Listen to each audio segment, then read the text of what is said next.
FTX was nothing crypto. It's all Wall Street. It's all traditional finance. My opinion is that Sam Bankman-Fried set the industry back a few years. Yeah. So we intentionally decided not to do trading, not to engage in some of the investments. We're not investments. I think the American culture in essence is very much aligned with crypto, and people tell you should do this, but without actually doing it and losing money, for example, you actually don't know that. Don't do that. Speaking my language. The overwhelming narrative in crypto was all of the collapses of 2022, but quietly there were companies and exchanges building during the bear market, expanding, hiring, and gaining much greater market share. OKX is one of them. I spoke with Hong Fang, the CEO of OKCoin and the president of OKX, about how they became the second largest exchange in the world while everybody was talking about the exchanges that were collapsing. This is an incredible conversation about offering products to the entire world that are going to facilitate mainstream adoption that will allow people to trade and invest in a centralized and decentralized manner. What they're building is rather incredible. You should listen to this. That's dope.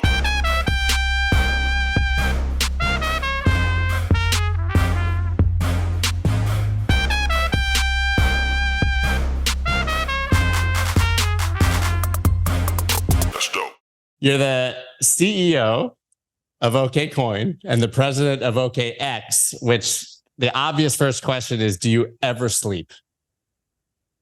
I do. I actually sleep pretty well. You're running an international exchange effectively. And then also, as we like to very American-centric, say onshore, right? Because to Americans, onshore means America. Everywhere else in the world, maybe it means something else. But that has to be a 24/7, 365 job with endless stress. Yeah, we have a good team, I would say. Obviously, our team is very global, but I think we have a very strong team.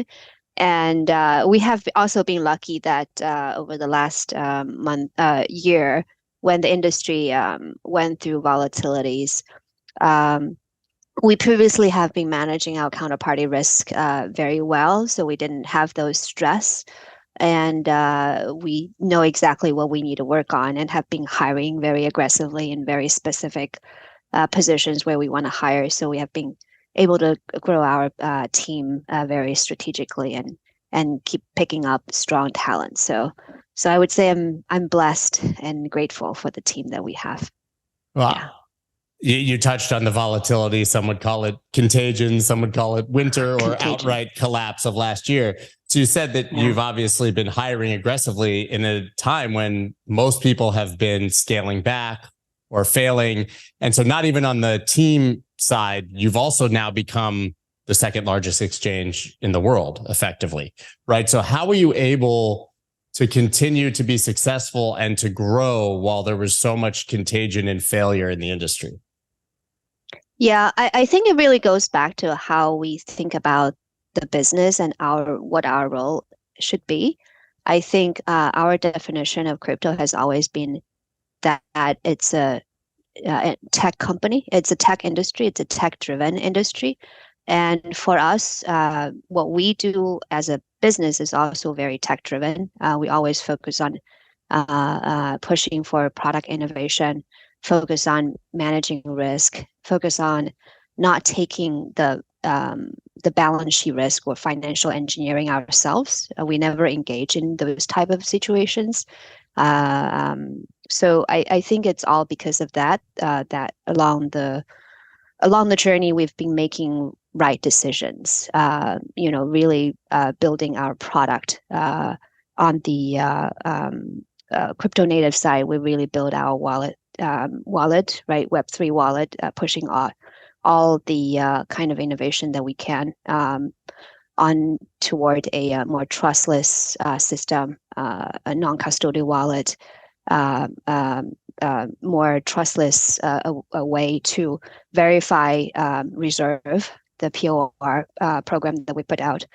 On the other hand, on the centralized exchange business, we really put internal controls in process so that we don't engage in some of those things that I think some of our competitors actually do. When everything happened out there, we looked at our own internal counterparty risk, and there is no counterparty risk that we have outstanding related to those parties. So we intentionally decided not to do trading, not to engage in some of the investments. We're not there to do those type of things. Yeah, we don't do that. It's just not our business.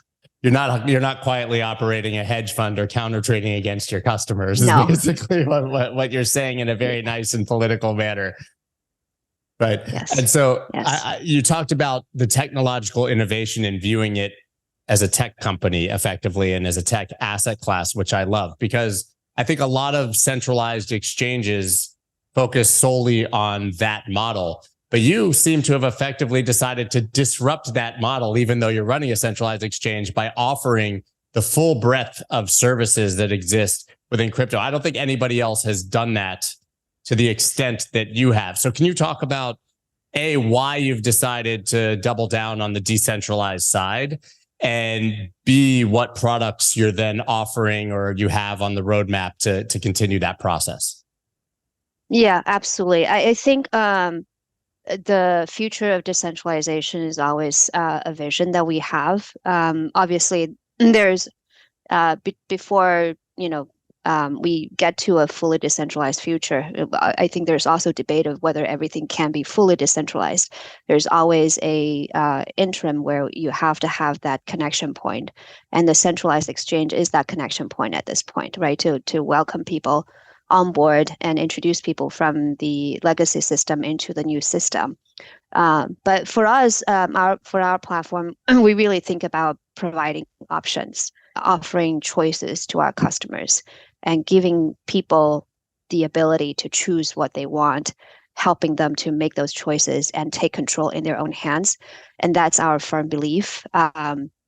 From a commercial perspective, we obviously have to be able to run a business that is profitable so that we can actually sustain the continued investment in the decentralized technology. But from a product perspective, if you actually go, say, download an OKX app, you can actually see that in one app, you can access both the centralized exchange product as well as the decentralized wallet, the non-custodial wallet.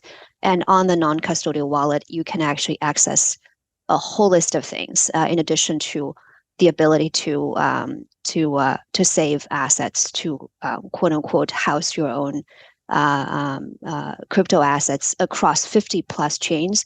You can also access NFT marketplace. You can access DEX. You can access a DEP aggregator, yield aggregator, everything in one place. So that's the interoperability, the ability to actually have choices and option in one place, and the ability for customers to actually take ownership of their own choices is always something that we strive for. I don't think we as a platform should make that decision for the customer. We actually encourage people to take assets off and control themselves. But some people may choose to do more centralized activity than decentralized activity. And then for the centralized activity that we offer, obviously the industry went through a whirlwind of changes, right? Where people were scared about, whether the centralized platform actually have proper reserve for customer assets. And ironically, we went through similar whirlwinds in the traditional financial industry right after that with banks. I do think that after those events, it is pretty clear that in a more decentralized future where everything is digital, everything actually moves in a second on chain. A more sustainable model is a 100% reserve. If you run a platform. So for us in the crypto space, we do have 100% reserve, actually more than 100% reserve. And we want to offer our customers and even non-customers ability to see that we have that reserve in place real time. And we do that again on chain, trustless. The POR program that we have are all on chain. People can actually download the code and run themselves if they want to. And audit, we actually would welcome audit from third party for those open source codes. And the team is also working on ZK knowledge to further disclose the full liability side without compromising privacy. So those are the things that we're really pushing on technology front. We would love to get third-party auditor as well, but as we can see from the traditional side of the experience, having a third-party audit sometimes doesn't really help, right? It doesn't help, and it seems like the big four generally don't want to touch crypto anyways, and the companies that were willing to fully audit crypto exchanges just aren't, because I guess the fear of reputational risk or pushback or regulation or whatever it is. So it really does lead to self-regulation and to on-chain proof of reserves. So I think that's the best you can do right now, being pragmatic and honest. Yeah, what we are doing is we want to pursue a combination, right? We want to really push on the technology side to develop better tools and visibility for people. At the same time, we will pursue traditional way of auditing, but we cannot rely on that part. And nor should our customers rely on just traditional audit methods because there are intermediary risk. And then if it's not 100% reserved, then there's liquidity risk that we see, the trust risk that we see with the traditional banking system. I was just going to say, you touched on it before, the issues that we've seen with the traditional banking system, they're all audited. And even just recently, I believe it was with First Republic, we're seeing a lawsuit. Of course, it's probably nonsense, but suing KPMG, I believe, and First Republic for not being transparent or for not realizing the issues with the reserves of the bank. Right. So, this, even if you get a audited by one of the big four firms, that doesn't really tell you that your money is safe. It's already been proven. Yeah, that for banks is a totally different story. It's the business model issue, right? The business model sustainable in today's world where the velocity of everything is picking up, the velocity of commerce is picking up, the velocity of money is also picking up, and then you have social media. And then you have the reverse yield curve hanging there. Most people don't really realize that their deposit is actually not safe should anything happen. And it actually can happen really quick. So I think it's really a business model issue. So it's a different matter there. I think it's exactly because of that when we look at things, I think we are more convinced that what we are working on is actually meaningful and impactful, and we should continue to push it. I agree. There's been a lot of talk about Elon Musk taking Twitter and creating the everything app. It seems like you guys are creating the everything app for crypto. We'll see. Yes, we're trying to do that. Yeah. Do you think you'll be able to push beyond crypto? A lot of exchanges I've heard talk about traditional assets and tokenizing everything, or right now is the focus really on what we have now and just offering all of that to your customers? We have zero interest in anything that is not crypto. I like we that. We don't really believe in tokenization of financial assets. I think everything should be native. When we think about Bitcoin, it is the digital native money, and when we think about the overall ecosystem that the industry is trying to build, it has to be native to be able to succeed. Yeah, you talk about all of these services that you offer through the OKX app and the wallets and these incredible things. And I'm American and I can't access them. No, you can access the Web3. That leads obviously to you being the CEO of OKCoin as well, which is the US-based property. Yes. Are there unique and totally different challenges to running those two businesses? And assuming so, what are they? I think for US practice, obviously the larger question is the regulatory clarity that everyone is talking about. I am still hopeful that we can get to a point where the industry can find the right path forward with proper support. I know that people have a lot of debate around whether we need regulation or not, but I do think that we're at a point where there's no way going back, and we should embrace it.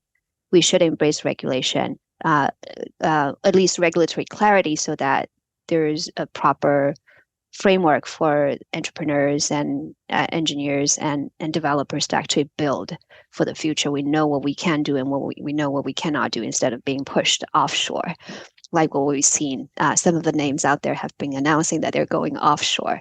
We still believe in U.S. market. We still believe in this culture. I think the American culture in essence is very much aligned with crypto, and that's also why I'm very hopeful, because I see a lot of people are actually standing up and trying to voice their point of view, including Coinbase.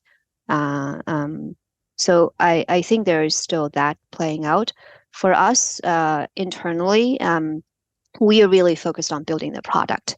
To be honest, I think we still have a lot to do on our own internal product development in terms of providing the best on-ramp experience that is available out there for US market. That is our single biggest focus right now.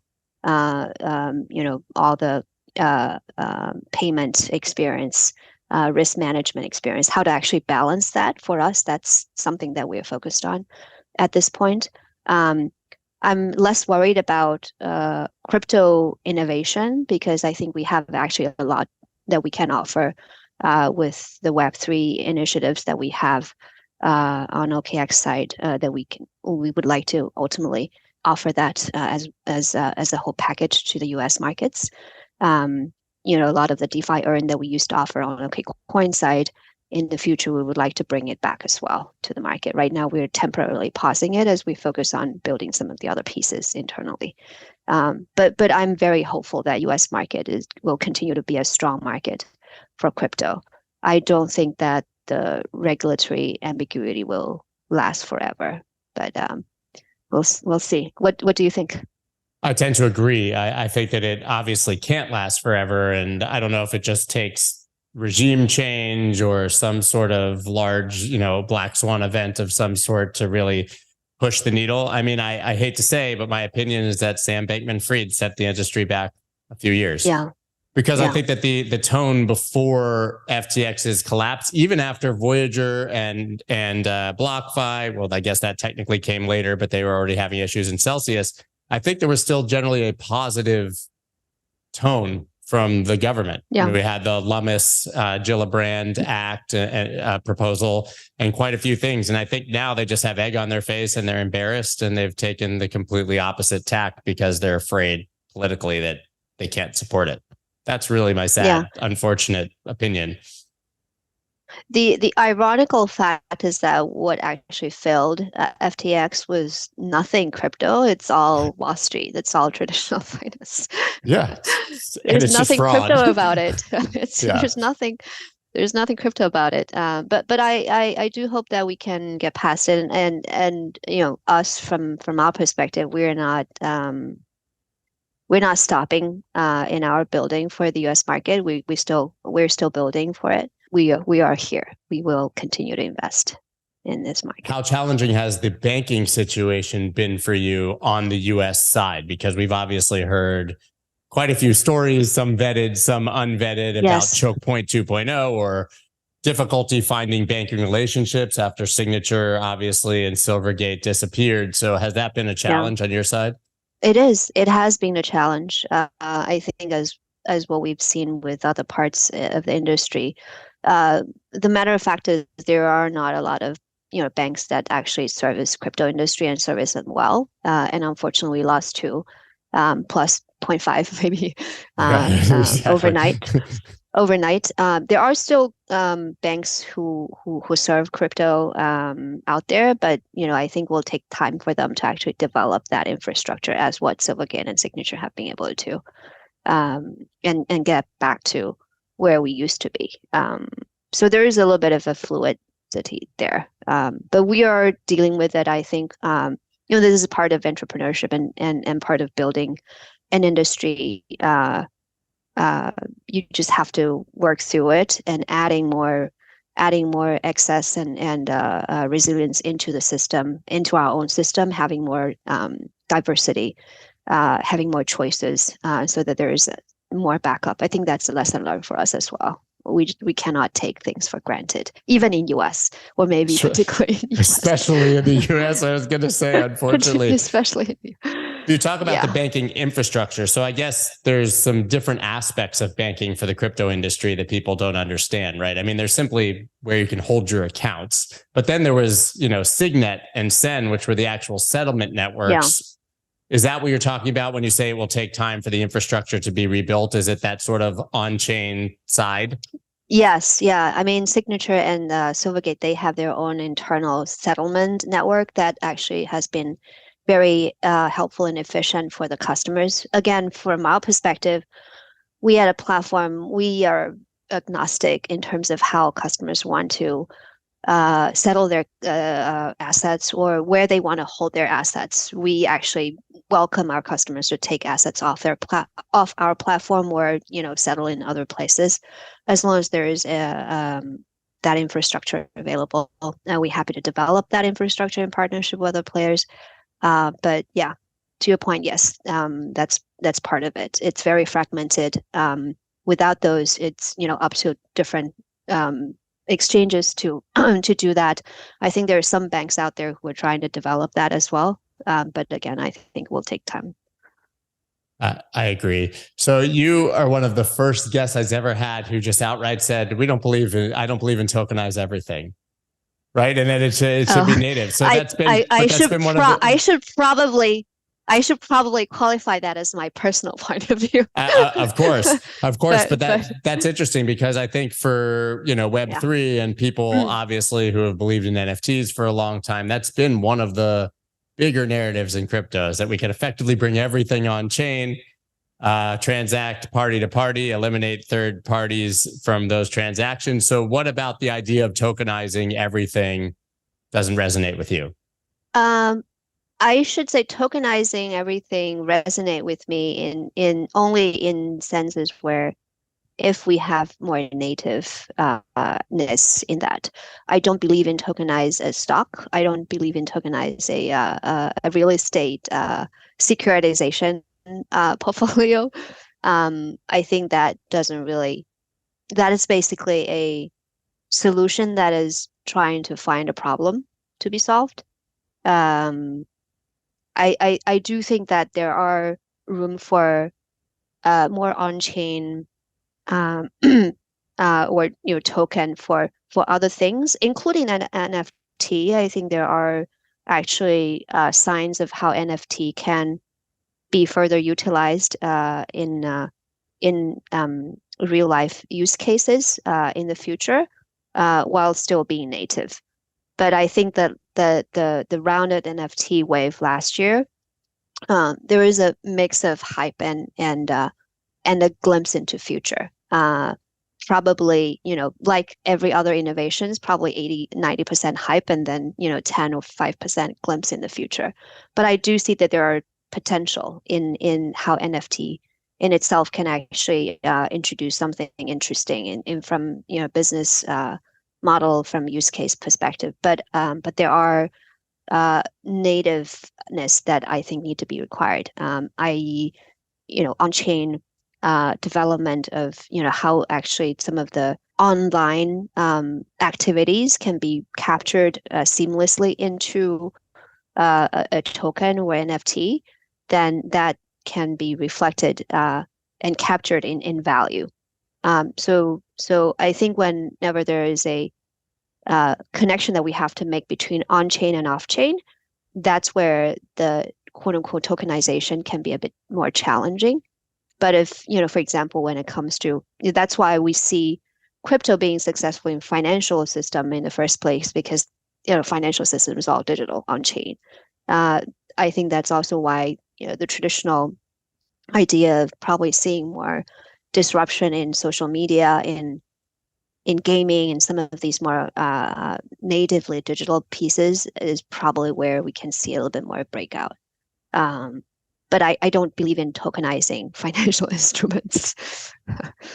Well, I love that you made the point that it's 90% hype and probably 10% real, because I think that describes every single one of these mini cycles that we've seen in the crypto space, whether it be DeFi summer, NFT summer, metaverse fall, if you want to call it, the recent AI wave, I think. Why do you think that we get so excited and so sort of overwhelmed with these ideas, and then we just see them sort of tail off as we did with NFTs last year? Yeah, I don't know, Scott. I don't think it's necessarily a bad thing. I mean, we as human are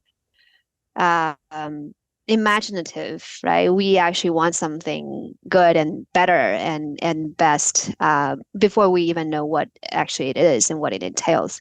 That in itself is not bad because without that we won't be able to progress. But at the same time, there's also a reality of technological development and kind of entrepreneurship, exploring what actually works and what is the real problem and how we are going to solve it, and what's the solution. So I think there's always that the curve for every new wave of technology and new initiative. You always see something that is really interesting and disrupting, and then our imagination and expectation go way ahead of what actually can be delivered at that certain point of time. But the direction I think is fine. So I think when it comes to crypto, well, Web3 or whatever we call it, long-term horizon is really important, and then picking clear winners is really important. And then for everything else, you just make sure that you either actually are an entrepreneur and you work on it full time, or if you're really kind of an investor or trader, really understand what you're doing and manage that risk. Is important. Yeah. That's funny you talk about picking clear winners. I would imagine that there's a challenge running an exchange and just picking what you can list. At this point on OKCoin, how do you even choose what assets you're going to make available in this regulatory environment? Yeah, we don't. To your point, we try not to pick the winners, but we kind of have to, right? So at some point, there's a basic threshold that we have to. Yeah. But for us, the basic threshold is more, looking at red flags, looking at whether something is security or not, looking at whether it's a reputational red flag. We also have team looking at the protocol itself and see if there's any backdoor that is being built or loophole that we don't feel comfortable with. But then, there's so much we can judge. We don't have a crystal ball. We don't know whether a protocol project will be successful or not. So we can only do so much. Really just evaluating and screening out the projects that we don't feel comfortable, and then leave the rest to the market. Is there a fear that the SEC just comes out and says, if it's not Bitcoin, it's a security and you can't list any of it? I mean, would you become a Bitcoin only exchange? What would happen in that situation? If that's really the fear, then I might as well just quit and not do the business. I agree. When a Congress, cannot even get that answer straightforward from Gensler, it's hard for us as a business people to get that answer. But for us, I think what matters for us is we want to make sure that we do things right? We do the right thing, meaning we have our evaluation framework. We have consistency. When we look at every token, there is actually a consistent framework that we follow, and we make those decisions. Some assets we say yes, some assets we don't feel comfortable, and we'll review later. And for some of those assets, we don't list right away. It's not because it doesn't work forever. Maybe it's because the assets is at a time where we don't feel comfortable making any decisions. So we'll wait and see how the protocol and community develops. But I think ultimately it's about what we do. Similar to your previous question of, how you actually manage the industry volatility and manage to grow. I think ultimately a lot of the decisions have to be, the decision we have to make internally. What business model you're building toward? What are the principles? How are you going to conduct in particularly tricky situations? And that comes down to, in crypto, where there's no clear rules and regulation, and even sometime when there is, we probably have different point of view, and I think come down to our own principle, how we actually make a judgment calls. I think that's a great segue into the other side, at least from outside looking in, on why you've continued to grow so much. Obviously, you sort of talked about all the internal practices that you had that allowed you to navigate that. But you guys have also been incredibly good at marketing, right? And I love Hyder. I've had him on my show a number of times, but the McLaren orange sticks in my mind anytime I think of OKX now. And of course, the Manchester City kits and the Tribeca Film Festival. But there's, I guess, I wouldn't say controversy, but argument as to how much marketing exchanges should do, where they should be doing it. And you guys have, I would say, chosen extremely wisely. And it's been a really interesting effort. So can you talk about the marketing side, why you've chosen to do the deals that you've done, and where you see, I guess, the ROI from things like that? Is it because you're looking for a specific amount of people to sign up by an F1, relationship, or is it just generally a billboard? What's the thinking behind it? Yeah, great questions. Why we choose to do those deals and why we do marketing. If you ask me and if you ask Hyder, you'll probably get a slightly different answer. I think you just enjoy doing it. But no, I'm joking. I think for us, when we think about marketing and how we want to invest, the number one rule that I think we are following is that we have to be authentic. When we pick a partner, for example, we want to make sure that we actually partner with someone who are aligned with our philosophy and value, and there is some fundamental common ground, right? That we share. I think that is a very important starting point. So when we actually look at some of those partnership potentials, what actually really excited us about McLaren, about Man City, about Tribeca is the ambition for getting better, is the ambition for pushing for things that we challenging the assumptions, right? Building for something new. Asking whether what we are doing right now is actually enough, is actually right. Should we do something different? I think that level of aggressiveness and also resilience, when it comes to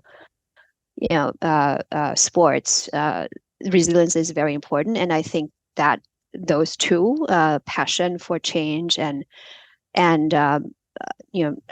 being unsatisfied with status quo, and then plus the resilience through volatility, I think those two actually defined us in the industry, particularly for those who are here for long term.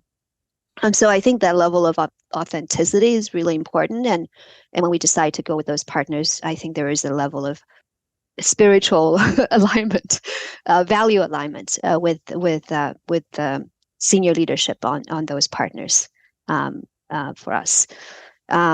And then the other piece I think that is really important when we think about marketing is also because I think it's really about connecting marketing to product, to what we are really offer to the customer in the industry, and we want to make sure that's authentic, but also we are actually doing real things, right, to the customer instead of just talking. We actually need to walk. So everything that we work on internally, has to be a customer first, customer driven approach. I think there's still a lot that we haven't done yet. We're just getting started, to be honest, in terms of kind of marketing and thinking about connecting with the community properly and connecting with customer properly, and bring those back to our product cycle too. We are really just getting started. So looking forward to do more on that front. In terms of ROI, I don't know if you have a better answer in your conversation. You've talked to so many people and leaders. If you have any ideas and suggestions, let us know. I couldn't imagine that you'd be able to determine the ROI based of the deal, or to be able to track how many customers you've signed up because they saw the awesome McLaren car or anything like that. So I assumed that it was just general marketing and spreading the ethos. And it, in my opinion, it massively helps the industry as well. Yeah. As long as it's not the naming rights on the stadium for a company that goes. But even at the time, though, well, I should say perhaps in hindsight, because we all cheered it. But I think that to a large degree, if you look back, FTX was literally just throwing money anywhere with no concern for how well it aligned. Yeah. It took us a long time to decide whether to do this and what to do and who to do this with. So I think we made the right choices, but again, as I mentioned, I think we still have a long way to go. Doesn't hurt that it's like the most popular show on Netflix, and we see OKX all over it, right? On sort of the Formula One Survive to Drive. It's pretty cool.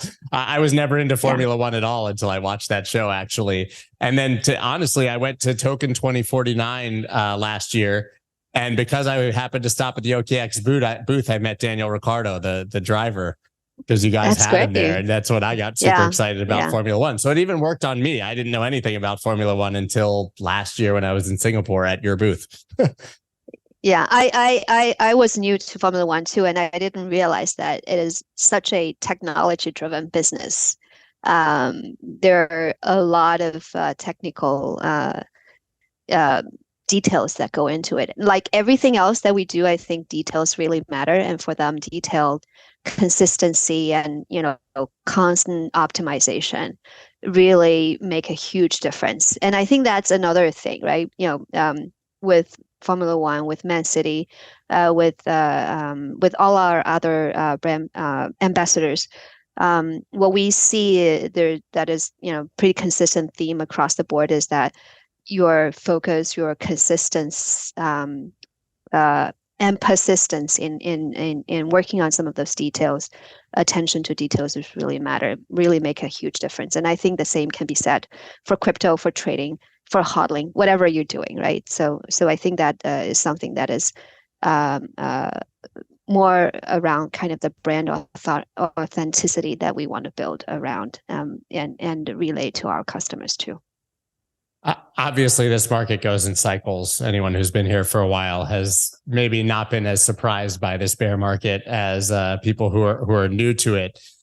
Do you think that it gives you a tremendous advantage that you've not only survived, but thrived and been able to build through a bear market? Because I think historically, the best things of the next bull market are always built when nobody's watching crypto and nobody's concerned with prices. So really, it's kind of become a meme, but build during the bear market.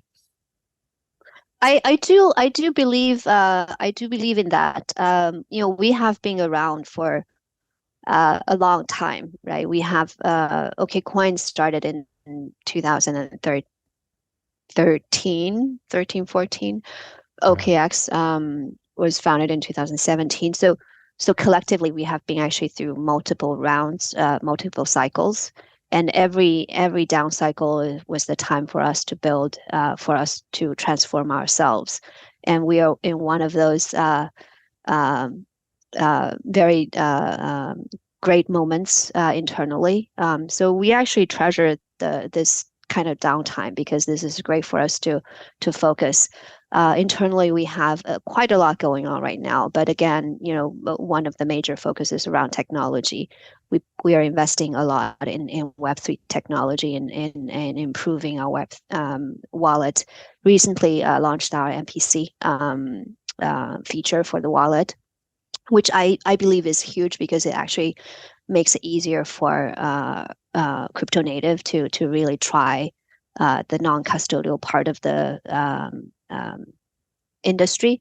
I think we all, for crypto natives, we all get very excited about not your keys, not your crypto, or not your Bitcoin, but historically we've seen that it's been really hard to push that envelope adoption of the non-custodial wallet. Right, we all get very excited about it. We see the Twitter, we live in this echo chamber. But when we look at data, the adoption curve of that is really lacking compared to what we would like it to be. But I'm hoping that with MPC type of feature, it will make things easier for non-crypto native people to actually end up using non-custodial wallet a lot more. Yeah, I think the reason we get excited about it is in theory because it's the idea of being your own bank and securing your keys. But for a lot of people, then they're like, I have to write this down and lock it away and split it up. And it just becomes insane. Yeah. Right. It Yeah. takes a very special person. The risk of managing that is also huge. Pretty high, right? Can you talk about MPC, what Yeah. that means? There might be people who are watching who don't actually know what that technology is or what you've added. Yeah, sure. So our MPC feature basically take away the traditional seed phrases that are required for non-custodial wallet. So generally for a non-custodial wallet, you'll end up creating seed phrases. You have to write it down. It's generally 12, words, 12 phrases. In case later you have to recover your own wallet, or if you end up, if you use, say, OKX wallet to open your own non-custodial wallet, and later you want to actually manage your assets from another wallet, then you can actually, access your wallet from another provider by using the C phrase to recover. But that is extremely, as Scott mentioned, it's extremely inconvenient because you have to write it down and figure out how to actually keep that piece of paper safe. It's terrifying. It's terrifying. So what we have done is that we actually enable our customers to create a quote unquote keyless wallet, meaning in this MPC wallet, instead of writing down the 12 C phrases, what you ended up getting is you just create your wallet, and then you will end up having 3 pieces of keys. One key OKX will hold for you, one key you hold for yourself, and then the third key you can choose to keep on the cloud, in the cloud. And for every transaction that you authorize for your own wallet, you will need 2 out of the 3 keys to manage. So you still own your wallet transaction. OKX as a platform won't be able to do anything with your wallet without your consensus. But in case you lose one of the 2 keys that you have, you can come and ask for help, basically, right? So that will actually help kind of alleviate the inconvenience with the traditional non-custodial wallet, but you still own your wallet. The ownership is not compromised there. And then we also allow some emergency exit, for example, in case you want to reset your wallet, you can actually restore and import your private key in case of an emergency to keep your assets safe. So I think this is kind of exciting that we feel like we feel important for pushing the adoption of non-custodial wallet, providing that initial layer of convenience, which I think actually most people want, without compromising the self-ownership of your own wallet or own bank.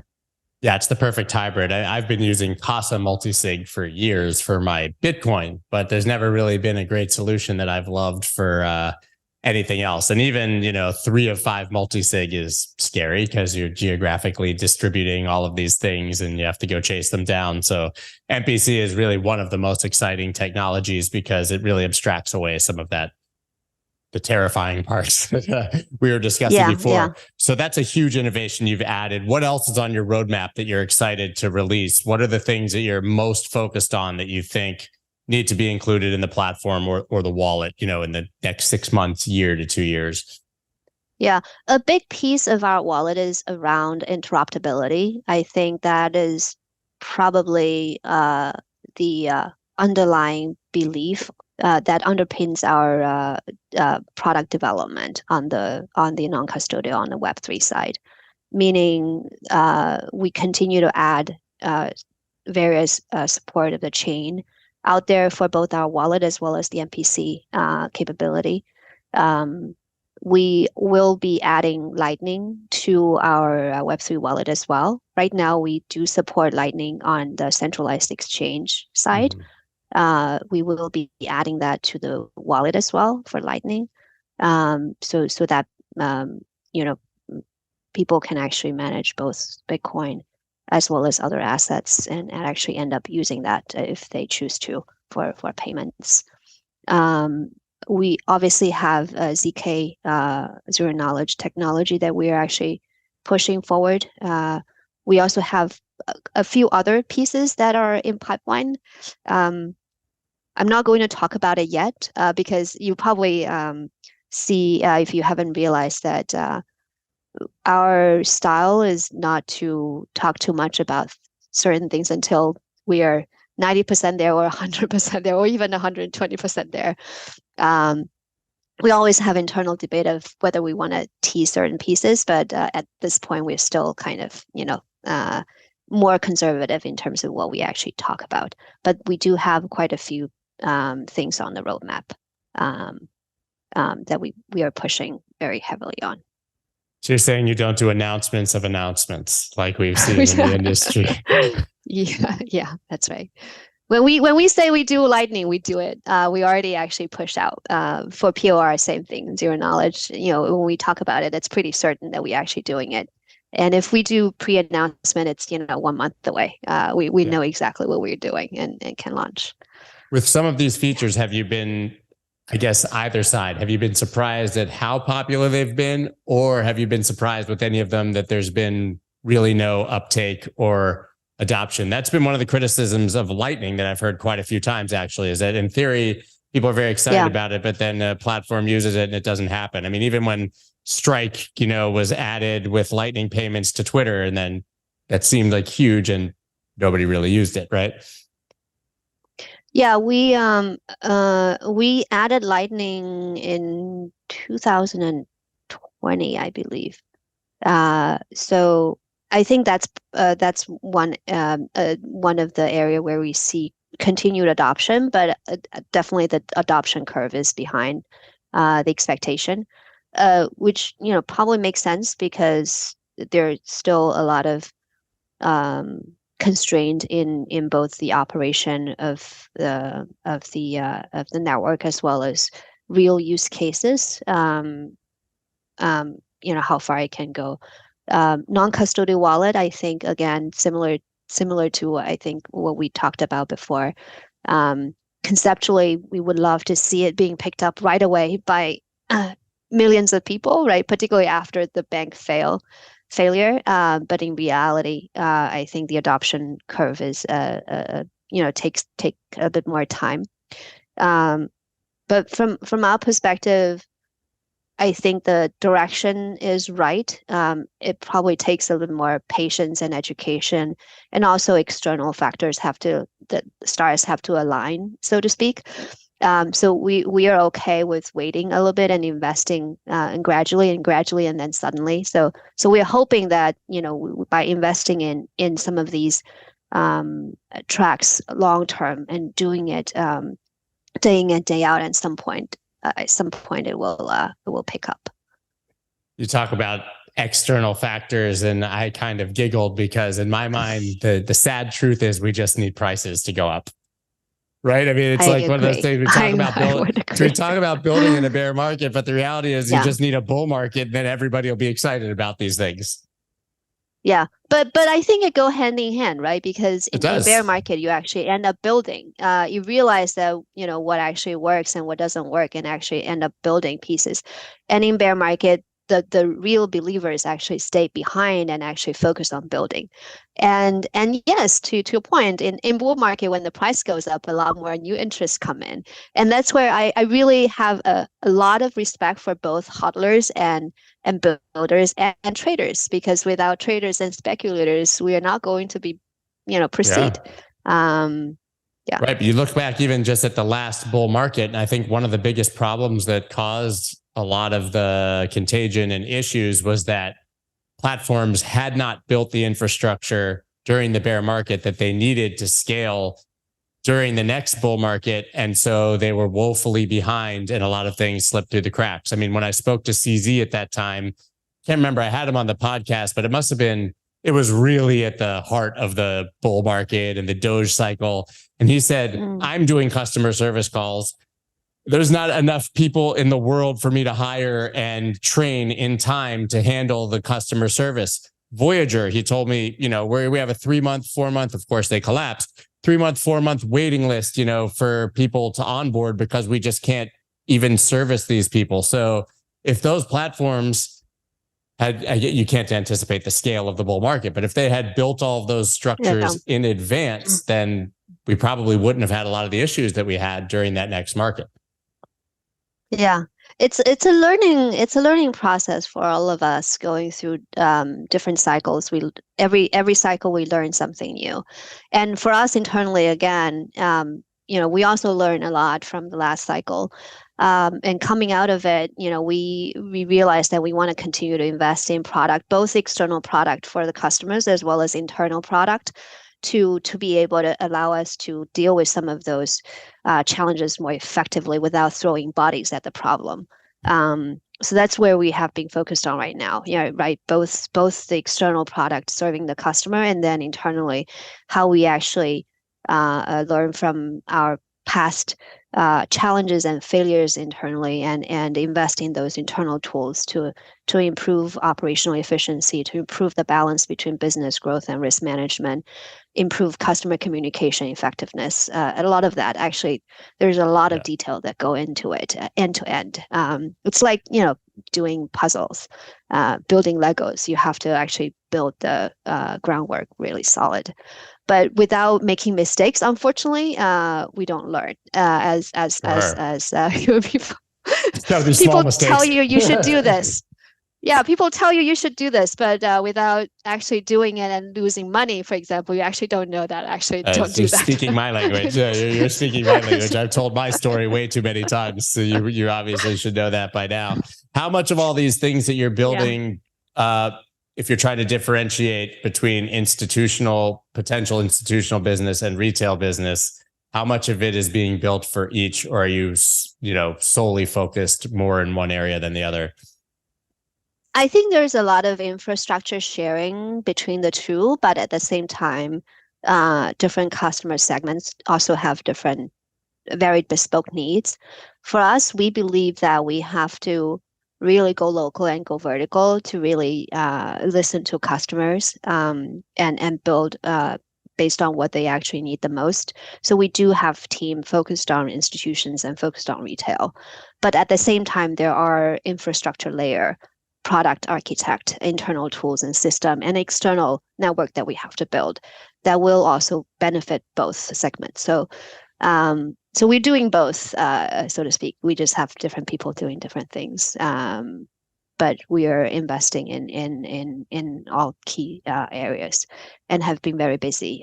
So good bear market for us to focus on investing. Yeah, absolutely. I know we're kind of running out of time. Is there anything that you're particularly excited about for the industry, for the company that's coming, that I might not have touched on or might have missed? Industry, I think the halving would be interesting. I think it would be interesting to see how Ethereum evolve over time. I personally don't have any answer to that, but I think it will be interesting to see how these two work. And then, question mark around US regulation. That's the third biggest question mark on my mind. I think every other jurisdiction has moved forward. You can argue whether certain jurisdiction regulatory framework is there's obviously personal assessment for each, but I think for every jurisdiction they at least try, right? At least send the signal of, okay, here's how we're going to do it, and then you can optimize on top of that. US is still kind of wishy-washy, so we'll see. Such a nice way of saying it. So rough here. It's so rough, right? I mean, you just got MiCA, obviously, MiCA in Europe, and whether regardless of your feelings of it, as you said, at least you know what you can do and what you can't. I think that's all people want. Yeah, clarity. Yeah, clarity is everything. So where can people follow you, and then obviously check out everything you guys are building after this conversation?